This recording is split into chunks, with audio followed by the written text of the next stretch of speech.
Hello दोस्तों, मैं इस वीडियो में आप लोगों को पवन सिंह के नए अपडेट को बताऊंगा, तो आप सब वीडियो में अंत तक बने रहें। जैसा कि बता दूं कि पवन सिंह का एक फिल्म आने वाली है हर हर गंगे, जिसके पहले सॉन्ग का पोस्टर रिलीज कर दिया गया है। आपको बता दूं कि इस गाने का नाम है झमकौला से होई, और इस गाने को गाया है पवन सिंह और अनामिका त्रिपाठी जी का।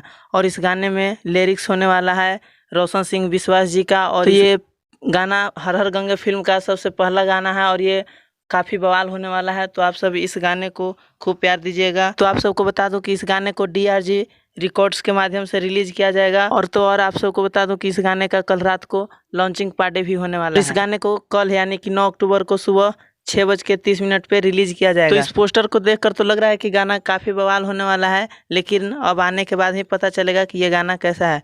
तो आप सब इस गाने को लेकर कितना व्याकुल हैं, कमेंट बॉक्स में अवश्य बता दें, और वीडियो को लाइक करके चैनल को सब्सक्राइब कर लें, ताकि ऐसे ही अपडेट आप तक पहुंचती रहे। धन्यवाद।